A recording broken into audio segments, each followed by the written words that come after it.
There's been quite a bit of buzz lately surrounding Diddy and allegations involving a group of male rappers associated with him.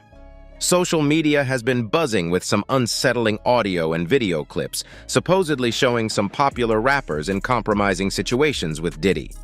Damn, man, I didn't know he was going through all that. But he also alleged in this lawsuit that, Diddy, he got a whole lot of hidden cameras around his house. And he feels like Diddy is using all that footage for blackmail. Probably so. I could believe that. I could believe that. I believe it's a lot of rappers, a lot of music people, a lot of executives that could not say no. Cat Williams say, you just gotta say no to Diddy. And it's a lot of people that couldn't say no. And they probably on tape because they couldn't say no. So you think it's possible that Diddy, he got footage of rappers in the stash, just in case he got to use it for blackmail? It's a possibility. It's not far-fetched. If he was taping Cassie and he was having Cassie taped and everything like that, why wouldn't he do nobody else? She's the only one? I doubt it. Right, I mean, good point, man. But did you hear about that story from the actor Columbus Short? He told a story about how Diddy, he invited him to his house late at night. I believe him. I believe the Columbus Short. Yo, bruh, why would that man come out? He got a whole wife or whatever, come out and say that Diddy did something that he didn't do. There has been a clip doing the rounds on a man who has been alleged to have been Diddy's slave, and it is nothing short of jaw-dropping. A few weeks ago, Meek Mill found himself embroiled in this controversy. Despite denying any involvement and even issuing threats against those making accusations, evidence has continued to surface. Man, you doing it, man. You deserve it, Daddy. You putting in that work. Proud of you. I love you. In a 2023 lawsuit, Cassie, whose real name is Cassandra Ventura, she sued Sean Combs. She claimed that the rapper just supplied her with drugs, forced her to participate in group sex with prostitutes. She says that the sessions were often filmed. Okay, this is what she alleged in 2023. That lawsuit was settled. But now listen to what Adi says. Again, before this lawsuit was ever filed, before any of these details that she alleged were made public, listen to what he said. I had sex with Cassie and Sean. Basically, he would masturbate and tell me what to do with Cassie. I had like 15 encounters, and I heard a lot of business. Because what they would do is Sean talks a lot on the phone and on the TV with speakers and stuff, and I was like a sex slave, okay? For them, that's what I was. That's all right? That is eerie. That is eerie. But not only that, Adi says he got an STD from the encounter and sued. I caught herpes, and I came back and I sued him for the herpes and won. But they did Mark Erebos and Ben Mercedes were his attorneys, okay? And Christopher Leon's here was my attorney. They asked me to turn in that, which was the video recording, and I did so. They gave it back to me accidentally, and it's possible, I threw everything out, it's possible I can produce a copy. Of course, this was years before Cassie filed her lawsuit against Combs, so the investigators aren't really sure what Adi is talking about, and they move on. But knowing what we know now about the allegations that Cassie made and others made, Adi's statement seems to corroborate some of what she said, right? One particularly disturbing audio clip has emerged, allegedly featuring Meek Mill in a distressing situation with Diddy. The intensity of the situation is evident from the sounds, with some suggesting that it goes beyond mere intimacy, resembling a struggle. All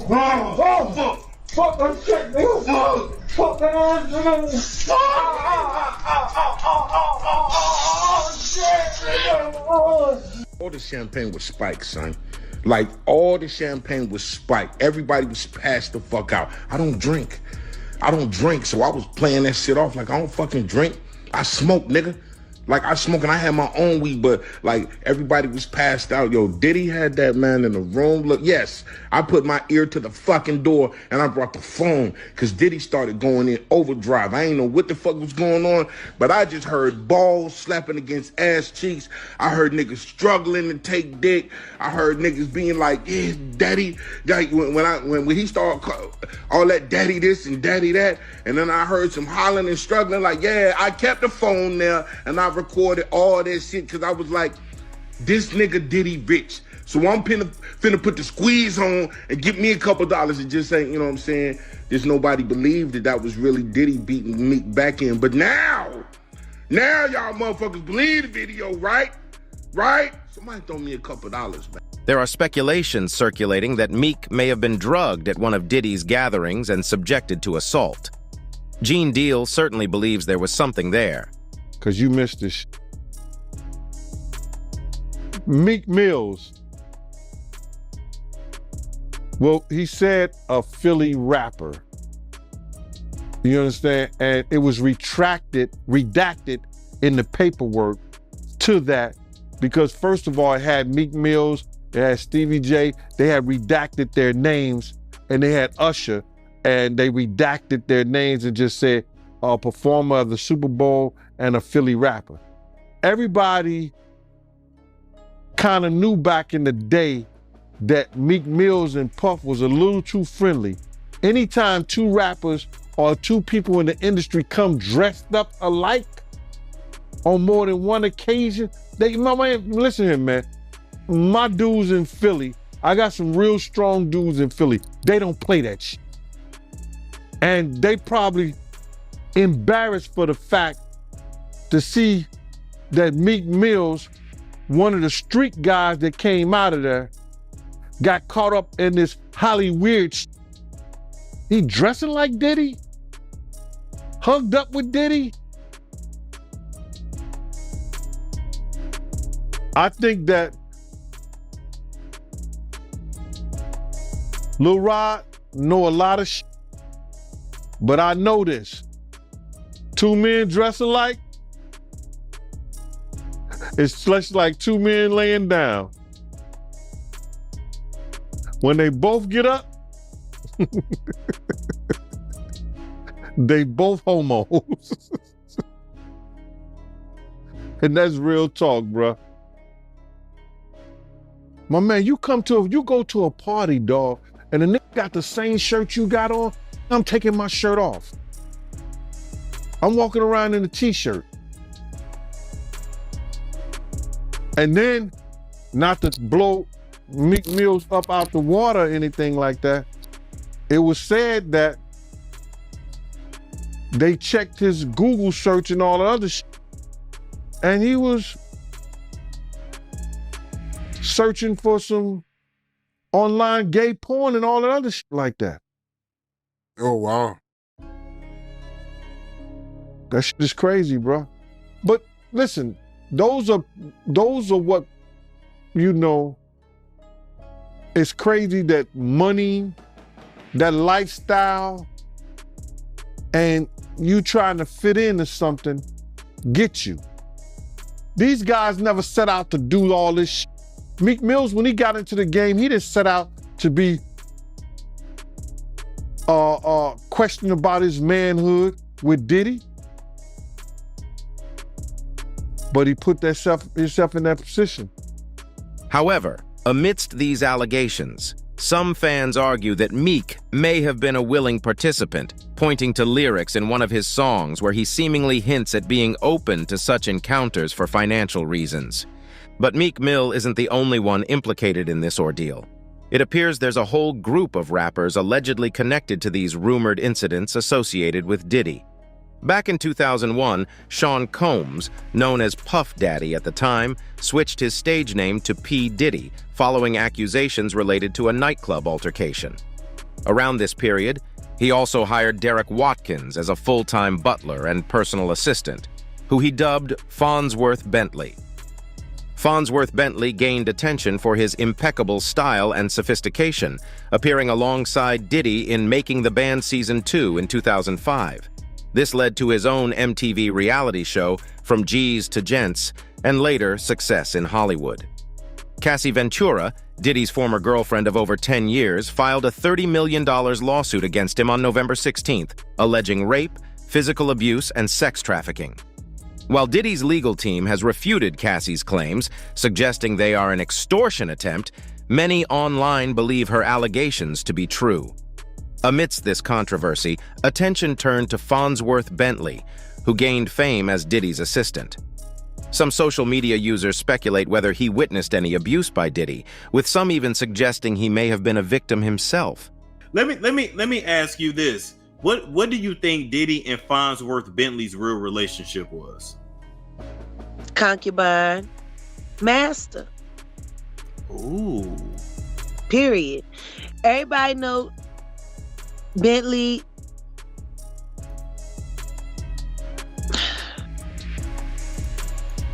Everybody know. I think the thing that everybody is having a hard time grasping is how that whole thing could have probably went down. But the thing is it was how fast he disappeared. Yes. Now he lives in Atlanta. He's married. He has 2 sons. He's living his life. I mean, but how many? Listen, y'all. If you've ever lived in Atlanta, you know the majority. The majority of them are bisexual and gay men. Yes. They just give up their life to be married and gave their life to God, and they're your pastor. And down low culture is still very, very, very heavy in the Black community in Atlanta. It's funny because Atlanta's like a gay mecca. You would think that there would be no need for down low culture, but down low culture is thriving in Atlanta still. And it's weird because you can find whatever you want in Atlanta, any kind of relationship, poly, orgies, whatever you're into, you can find somebody there that's into it. It really. You may meet somebody and ladies like, yeah, these are my 2 husbands. Yeah. And we gonna play Star Wars. So you think he was Diddy's concubine? Absolutely. He was too complicit and he was too compliant. And he just disappeared. He disappeared faster than Mace did. Mace when Mace ran from Diddy, you could see the trailer just fire from his footsteps as he ran. That is to true. The church. But I don't understand why people don't ask why. People, oh yeah, he gone. Oh, okay. Nobody bothered to ask why. Why doesn't anybody ever want to know why? Now all of a sudden, people start opening up their mouth talking, and then everybody, really? Yeah. Really? Because I could have swore to God, me and Storm Monroe sat here 3 years ago and told you all this shit. Gene Deal also had some incredible information on Farnsworth. You got a lot of people, man, that's wondering why Farnsworth Bentley, why he hasn't came out and defended Diddy. They was real cool at one point, so. Well, I was there when Farnsworth Bentley got his actual name. How they came up with the name and everything. We were sitting in front of the apartment building on 74th and Park Avenue. It was me, him, Tony De Niro. Puff was upstairs. They was trying to figure out, he had became Puff, one of Puff's personal assistants. You understand? To make sure all Puff shit is there when we get ready to go. Everything that was supposed to be in order. That was Farnsworth Bentley's job. When Puff has to go to restaurants or places like that, he made sure everything was straight with that. You know what I'm saying? And he had another assistant too.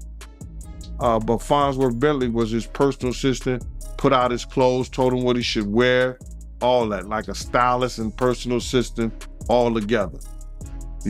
So we was in front of the house and this dude, Tony De Niro, he played guitar in that Bad Boy for Life. The black dude, not the white guy, the black dude who played the guitar, that's Tony De Niro. think he might be from California or something. So Tony De Niro was like, yo, we gotta think of a name for you, man. And if you're gonna be his personal assistant and slash butler slash umbrella carrier, whatever you gonna do, you understand? We gotta think of a name for you. We're gonna try to make you like Bentley or either Farnsworth or either Bent. You gotta be, you gotta have that kind of persona. You gotta dress all the time, be neat and the whole 9 yards. And then the dude, Derek, was playing with him like, yeah, I know what you're talking about. I know how to do that. I could be over the top. He was acting like that. He was always right there, but not like at nighttime when we was at doing things, he wasn't around, bro. He was only there when the cameras was there and shit like that. I don't know how much he could do. I don't know if he would say anything, because he probably signed the ND, a non-disclosure, and he don't want to say anything against Puff anyway because Puff got shit on him. And I ain't talking about no sexual shit, none of that shit. The nigga was stealing, bro. Yo, bro. The niggas I don't want to put that on sticky fingers. That nigga right there, bro, don't lay nothing down around him. I mean, the allegations about what Diddy did to Lil Rod are just downright crazy. Yeah, we're gonna see, man. I can't wait to see how this turn out. But also in this lawsuit, he alleges that, Diddy was manipulating him by telling him that he was gonna give him, fame, money, and property. How you feel about him saying that? Said he was gonna get him a house out there on Star Island. He said a whole lot of things. So, but why would Diddy do that if they didn't have a relationship? Good point. Bruh, he was in the house with Diddy for about 13 months. Out of that whole 13 months, Diddy ain't get lucky? I know that shit ain't funny, man. Out of all the drugs, out of all the parties, all the times that he woke up in the bed with 2 other sex workers, out of all the sex workers that he brought back to the house, because you got to realize, remember in the suit, they said Diddy made him wear this hat that says bad boy. That was a sign for the sex workers to know he was the guy to come home with. Out of all that stuff that he did he never got lucky? I mean, you make a good point, man. You might be right, man. So that's what he said in the lawsuit. He said that Diddy would make him wear a hat that said bad boy. He would, if you read this in the thing, he would make him wear a hat that says bad boy with the bad boy logo. All the sex workers that had been dealing with Diddy all the time knew that was the person they were supposed to connect with by the hat he had on. Bro, it's in the paperwork. Amid the recent allegations against Diddy, which some compare to the Jeffrey Epstein scandal, there's been a surge of interest in old footage, now viewed through a darker lens. One such clip shows Diddy and Birdman exchanging flowers, symbolizing their success in the music industry. Towards the end, Diddy even plants a kiss on Birdman's head. You will definitely be upset. You will definitely be upset because you will be outdone, motherfucker. Nigga, start working out though. Just start like get in the gym though, nigga. You know something? I ain't gotta work out, nigga. But you know something? My thumbs is so strong from carrying all that paper. But yo, hold on, tell you. Now, let me stop. We gotta do this. Do our work. Do our work. If you ain't have enough style to give me a pair of Reeboks, to ask you for a pair of Reeboks today. You ain't got no class. Yeah, fresh. She ain't even hooked me up. You don't have no anything a box though. Hey, yo, check this out. This is Diddy. It's that boy they call Diddy. I'm here in the biggest. This is just the play around mansion. Believe that. This boy is really for real. He's number one stunner. I got past it to him. You know what I'm saying? I was the number one stunner. I'm like a superior stunner now. You know, I'm gonna graduate to my master's degree in stunning. And he's the number one. He's the one that's, you know how you have. I'm like Kennedy. You feel me? He like Clinton. I was the president, but shit. Yeah, man. That's OG now. I was just but at the end of the day, we in with all one, and we in his mansion. It's one of many. He owned the whole motherfucking block. God damn. But yo, check this out, Cash Money Bad Boy. We won't stop. Yeah. We see y'all at the club. The reaction to it, understandably, has been crazy. How did y'all let these niggas slide for years? Have I not told y'all that it's really more homo thugs out here than y'all know about? I'm the only one that he kissed. Why would Wayne say that? And everybody just skipped over it. And nobody questioned this. And what's old dude sitting up there? What's his name?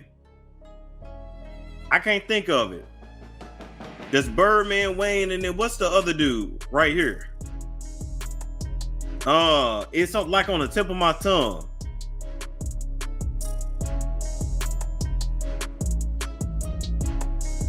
Manny Fresh, thank you. Manny didn't say none of that. Manny got real uncomfortable. Wait. We gonna go back. As of now, Birdman hasn't responded to this conversation. On another note, some celebrities are rallying behind Diddy. Ja Rule, for instance, voiced his support, acknowledging the challenges black men face in the industry. I wish him luck with everything he's going through, and if there's victims in this. I can't speak on things that I don't know about, Piers, but I wish everybody love. Ja Rule expressed in an interview with Piers Morgan. It's a very unfortunate thing for the victims of these situations and for the people who are also being accused of these situations. Ja Rule continued regarding the accusations against Diddy. I believe in justice and I believe in the punishment fitting the crime. If people get convicted of the things these people are saying, then they should be put in jail. But I also believe on the flip side, if people are lying about these things, they should also be taken to court, tried, and be put in prison as well. Now, it's interesting that Ja Rule says this, considering the allegations surrounding his relationship with Diddy. Yeah, that's crazy, man. And you're not surprised by none of this, because you said that Ja Rule, they did this to him, right?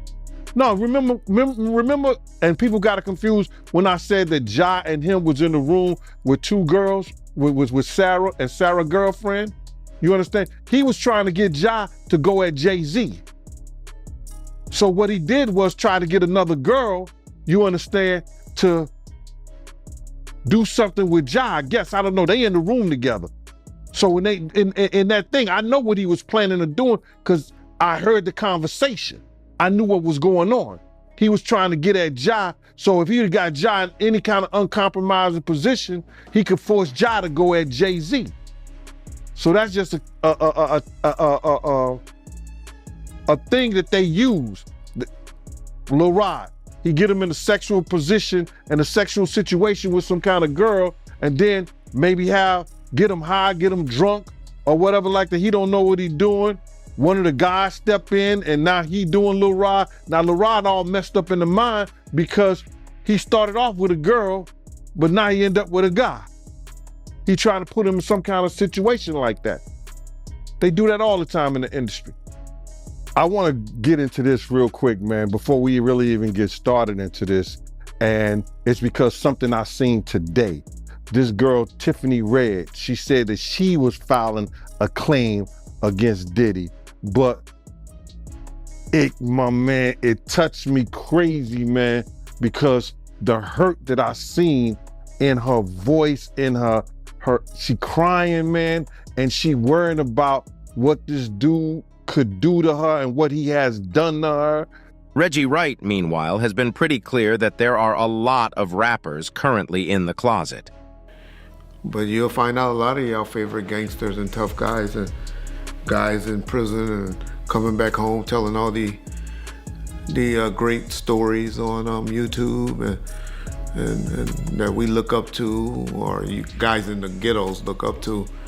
I live around them, but white folks. But all you people that, out there doing all of that, y'all look up to and all of that, you niggas was booty bandits, man. Booty bandits. Not saying all of them, but a lot of them. Keep fucking with me, I'll start calling names. Remember, I talk to Bloods and Crips. So I know everybody's secrets.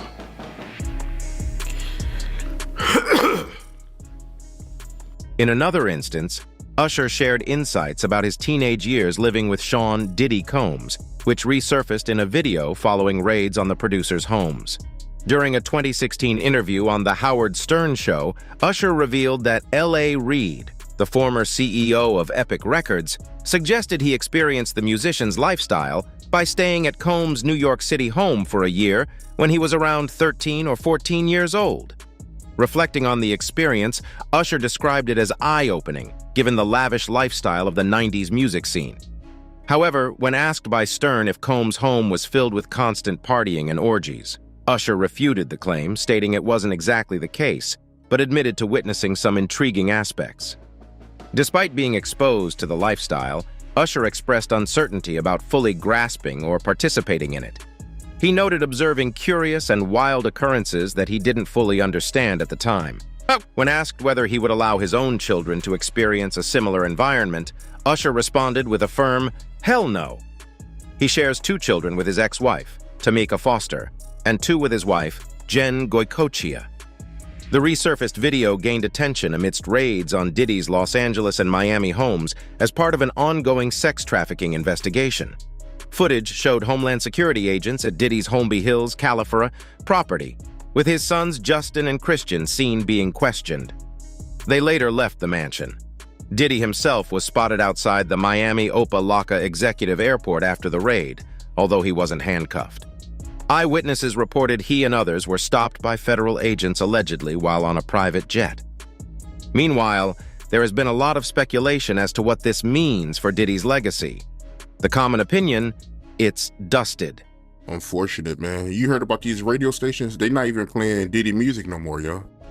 Because you got to realize this, man. People that advertise, they don't want to be a part of something that may have been sex trafficking, pedophilia. They didn't say anything about pedophilia, thank God.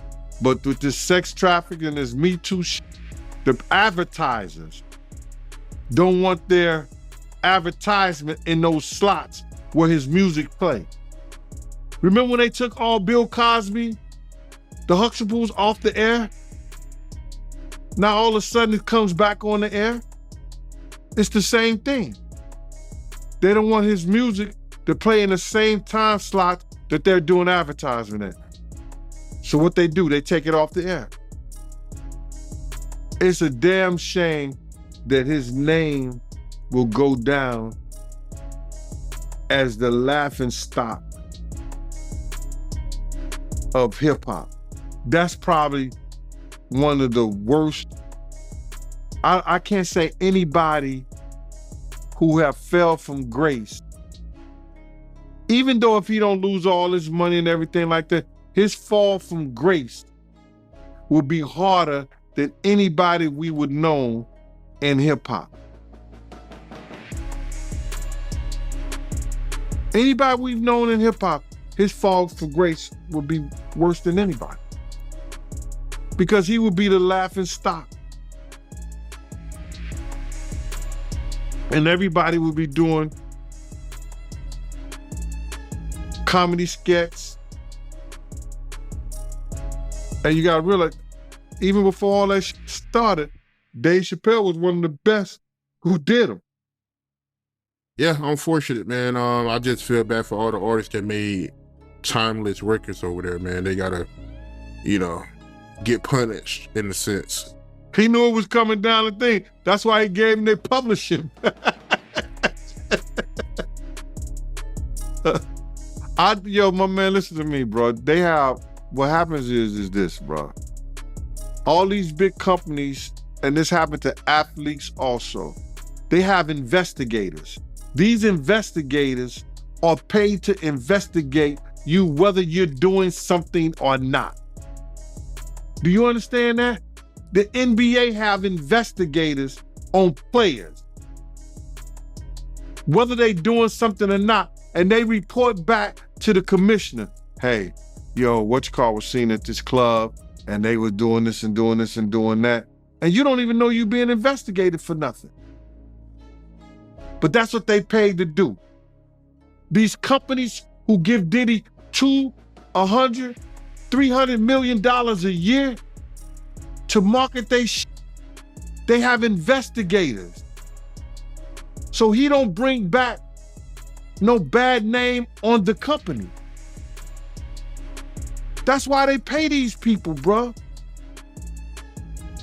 They got in touch with his publicist and some stuff like that. Yo, your boy don't look good. If he don't straighten this out, you know, we might not have to pull back, call different people. Yo,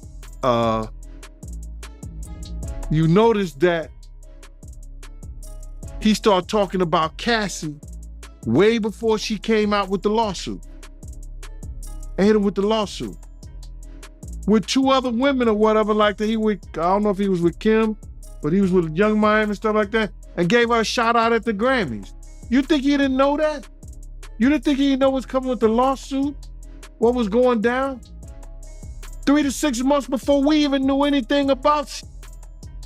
So let me go get let me go get them their publishing back. It'll look like I'm doing something good, but I'm giving it back because I know that shit ain't gonna be worth nothing no way. And it turns out that the very people that Diddy once considered closest are now going to be testifying against him in court. They will certainly have a lot to say. Young Miami, you think it's possible that she might work with the feds to go against Diddy? My man, listen to me. Let me tell you something. They're gonna bring all 3 of those women in. You know, so they're gonna have an investigator talk to Young Miami, Cassie, and Gina.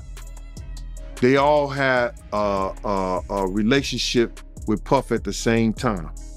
And maybe some other women too that we don't know about. But you gotta realize they were talking at each other and going at each other back and forth, especially Gina and Young Miami. You understand?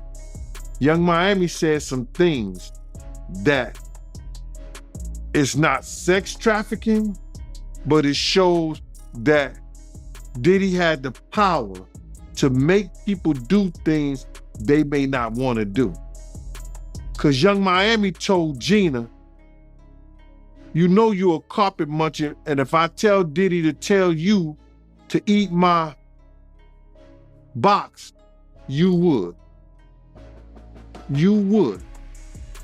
Now, Young Miami's seen a lot of stuff, and she probably been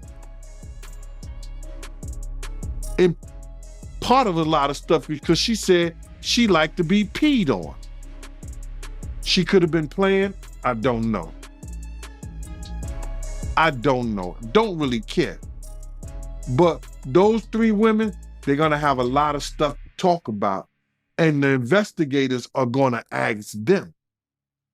Because they wanna know, because Lil Rod did say that she had taken part in young girls being there in a sexual act.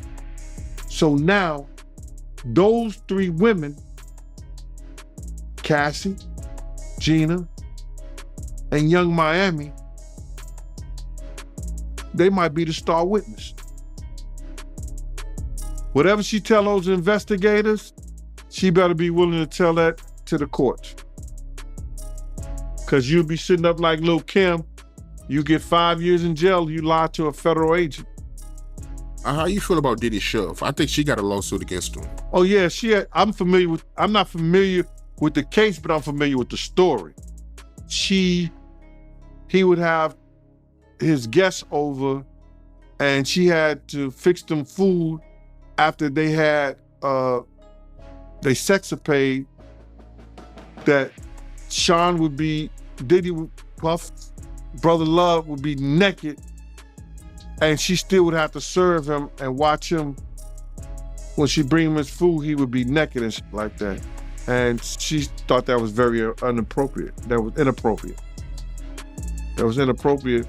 And she felt like she shouldn't have to work under those conditions. What do you think will happen now? Let me know in the comments below.